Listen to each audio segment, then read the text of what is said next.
Welcome to the tutorial on getting into and setting up Teleplace for simple use. This is an introductory video that allows you to go in, download the Teleplace client, install it, and then getting into Teleplace so that you can use the product, be an observer, and use it simply. First of all, it's important that you go to this URL that is right here. And in that URL, when you open it, it will automatically pop up the window that you see right here. And from there, you just simply want to save the file. And I'm using Firefox, but any browser this will work, and download it and install it. And that you have to do according to the protocols on your machines. When you first invoke Teleplace, you'll come into the login window, which you see here.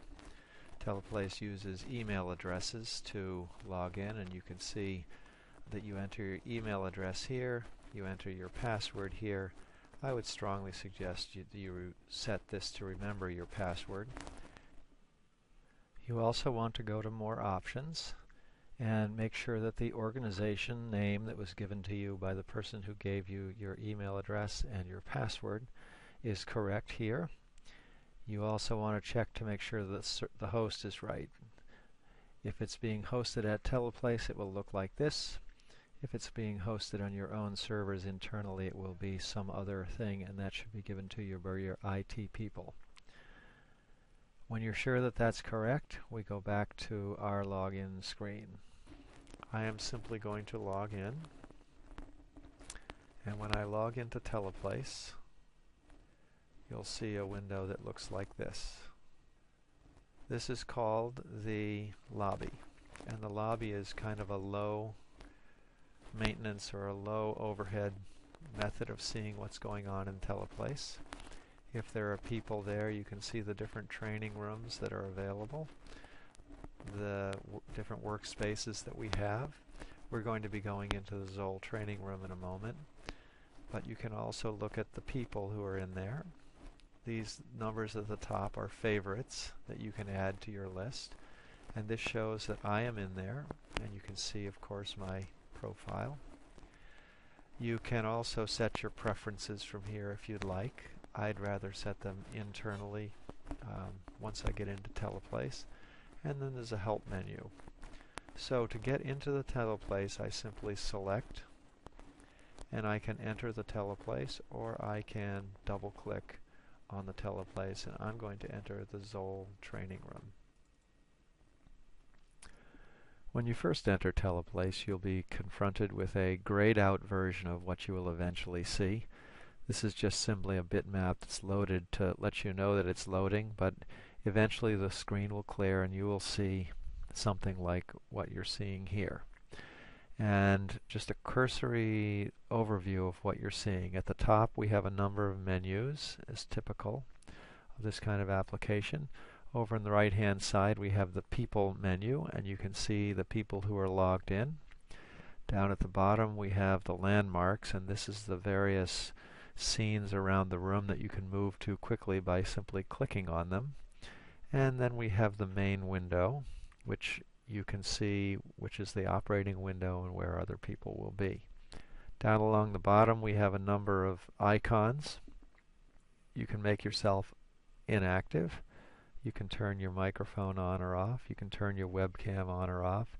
And you can turn your speakers on and off. And you can sit in a chair or get up from a chair. So what I'm going to do is go through briefly how these things are used. In the upper right corner you see the people menu. If someone is here, there will be icons to the left of their name. The leftmost icon, the little green bar, shows it's actually a bar that shows how good the connection is. If this gets smaller and turns red, it means the person may have lost connection. The little X there indicates that my microphone is turned off, and notice when I turn it on, I get microphone here, and it shows that I'm talking, so you can see who is talking. I'm going to turn that off for a minute. These are other names in the list, and of course this list is everybody who has a Teleplace license. Notice that we have various guest licenses, manufacturer licenses, and vendor license. These people can be selectively included or excluded from any given Teleplace, and you'll notice that we are right now in the Zoll training room. You can see this at the top. That's how you know where you are. Notice that I'm at the home position. That means there's one person there. If I go to the tabbed wall by clicking on this, you'll notice that it shows one person here. So at any given time, if there are 5 people looking in the mirror, then you'll see 5 people beside this name. So once you get used to using these, you can quickly move around the room. For instance, here's an expired version of a SolidWorks window. You'll notice by expired I mean that it's grayed out, it's not really active, but it shows you that someone was there and was using it. The name beside it shows who shared the window. And we have a number of features here. There are certain work areas that have been assigned. These here are ones that I set up in this training room, and you'll notice that I can move from one to the other by simply clicking on its given web page. Now what I'm going to do is I'm going to show you some very simple things. First of all, you want to set up your sound. Sound setup is very critical, because without sound setup you won't be able to communicate, and not being able to communicate leads to not very much of a meeting at all. You have the option here to select which audio input you're going to use, audio output for speakers. In this case I'm just defaulting to this, to the normal one, and I have a headset. It's very important that you have a noise cancelling microphone on a headset, because if you're trying to use just a free air microphone with speakers, you're going to get feedback, and it's going to seriously degrade the quality of the meeting for other people. Notice that there are several different. I could use the Logitech mic on my webcam. I could also use the hands-free Bluetooth audio that I have, but I'm using the headset, the SoundMax audio. You can control your input level if people are all complaining that you're too loud. You can change this. You can change the noise filter, which has to do with how much noise is, and you can see there are little helpful hints that pop up. If you don't have a good sound system and people are complaining about you kind of ruining the meeting, you can click on Push to Talk. And Push to Talk allows you, it simply means that you hold down a key in order to speak, and normally it's going to be the space bar.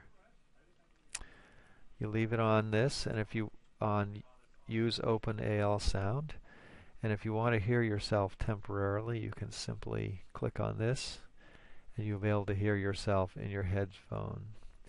If everything seems to be working and you cannot seem to make other people hear you or hear other people, try hitting the reset sound button, and that resets everything, and sometimes it's necessary to invoke, get everything working.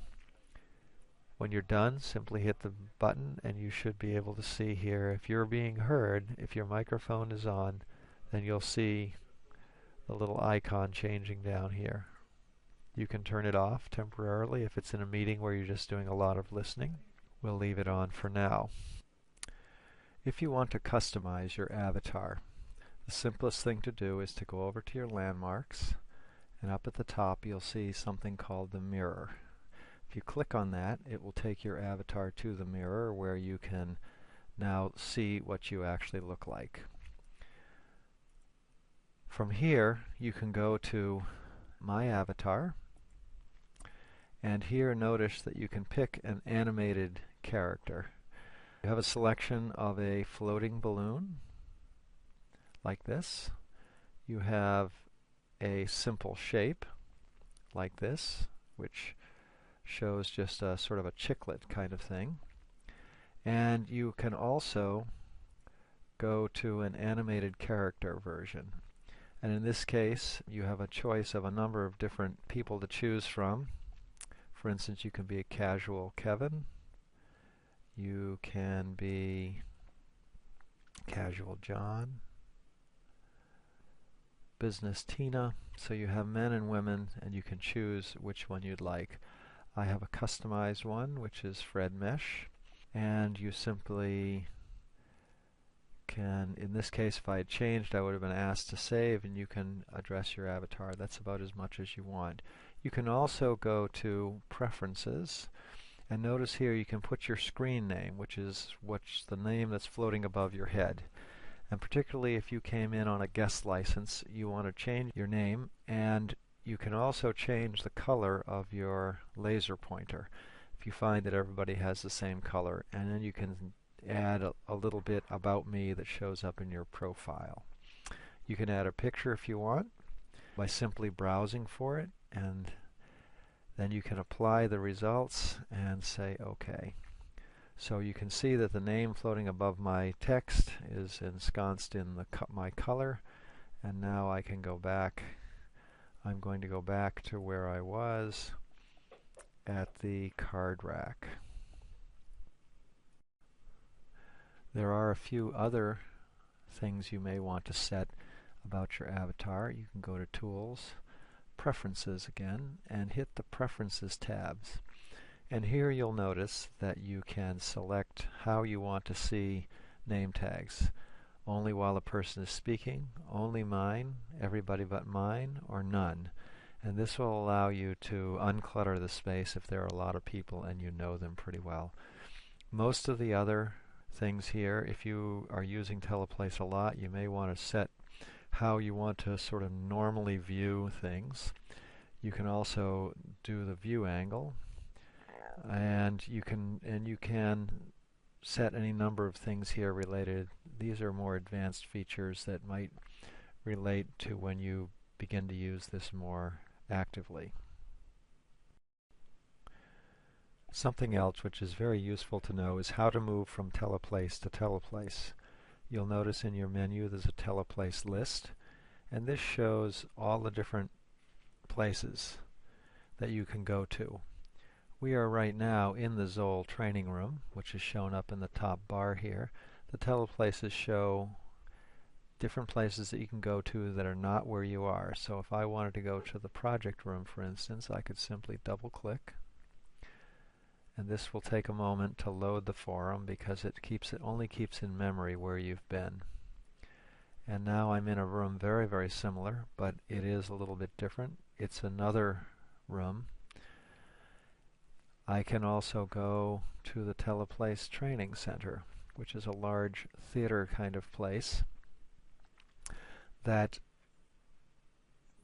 is set up for larger audiences and has a number of features which I will not go into right now, but it has a podium basically that a person can stand in front of, and room for about 50 avatars to sit and listen to, for instance, a presentation.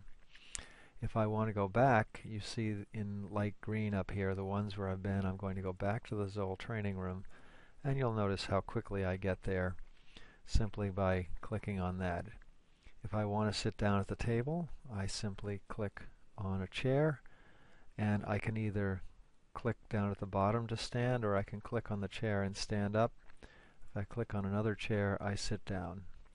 I can use my mouse wheel to pan back a little bit so I can see who else might be at the table.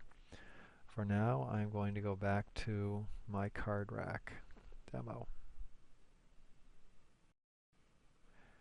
This concludes the introductory Teleplace video. Please be sure to watch the follow-on video about navigating and applying and sharing documents. Thank you.